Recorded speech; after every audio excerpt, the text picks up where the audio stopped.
मुल्क में फार्मी कुकुड़ जे वधंदड़ क़ीमतनि जो असल सबब कहिड़ो आहे? मुल्क में फार्मी कुकुड़ जे क़ीमतनि में गैर मामूली इज़ाफ़े ऐं पोल्ट्री एसोसिएशन तरफ़ां हड़ताल सबब आम माण्हू हाणे सस्ते ऐं ज़ाइकेदार खुराक खां बि महरूम थींदा पिया वञनि। ॿाकरे गोश्त ऐं माहे गोश्त जो रेट त अॻे ई आम माण्हूअ जे पहुच खां ॿाहिरि आहे, पर हिन वक़्त फार्मी कुकुड़ बि आम माण्हुनि जे पहुच खां ॿाहिरि निकिरंदो पियो वञे। रमज़ान महीने जे आख़िरी ॾहाके खां वठी फार्मी कुकुड़ जे क़ीमतनि में गैर मामूली इज़ाफ़ो कयो वियो आहे। फार्मी कुकुड़ जे रेट में गैर मामूली इज़ाफ़े आम माण्हूअ जे खुराक मेन्यू खे बि तब्दील करे छॾियो आहे। फार्मी कुकुड़ जे रेट में 130 रुपयनि खां वधीक जो इज़ाफ़ो कयो वियो आहे। हिन वक़्त मुल्क जे सभ खां वॾे शहर कराचीअ में फार्मी कुकुड़ जो गोश्त 840 रुपया फी किलो हिसाब सां विकिरो थी रहियो आहे। अहिड़ी रीति मुल्क जे गादी वारे शहर इस्लामाबाद में 890 रुपया गोश्त ऐं ज़िंदा मुर्गी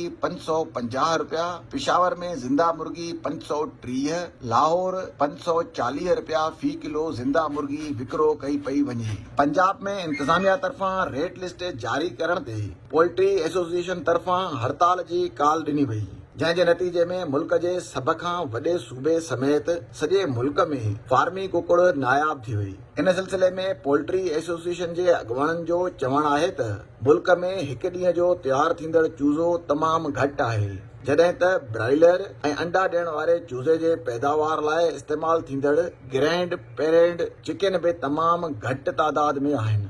मुल्क में हिन वक़्त ग्रैंड पेरेंट चिकन 90,000 जे लॻभॻि आहिनि, जॾहिं त ज़रूरत 2 लखनि खां बि वधीक आहे।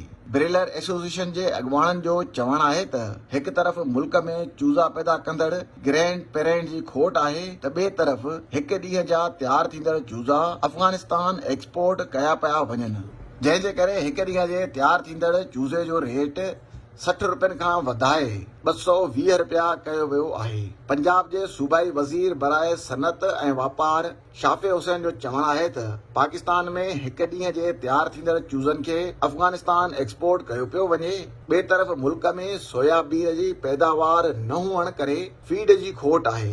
हिन वक़्त भारत ऐं आज़रबाईजान मां सोयाबीन इम्पोर्ट कयो पियो वञे, जेको फार्मी कुकुड़नि जे फीड लाइ इस्तेमालु थींदड़ लाज़मी जुज़ आहे। हुकूमत जी कोशिश आहे त सोयाबीन जे ज़रूरत खे नज़र में रखंदे मसइलो हंगामी बुनियादनि ते हल कयो वञे। ॿिए तरफ़ हुकूमत जी कोशिश आहे त हिकु ॾींहं जे तयारु थींदड़ चूज़नि खे अफ़गानिस्तान एक्सपोर्ट करण ते बि पाबंदी लॻाई वञे। इन सिलसिले में पोल्ट्री एसोसिएशन जे अॻुवाणनि जो चवणु आहे त सोयाबीन जे इम्पोर्ट ते लॻायल ॻरा टैक्स ख़तम कया वञनि ऐं हिकु ॾींहं जे चूज़नि जो अफ़गानिस्तान एक्सपोर्ट रोकण जे सूरत में 1 साल बाद फार्मी कुकुड़ जे रेट में घटिताई मुमकिन आहे।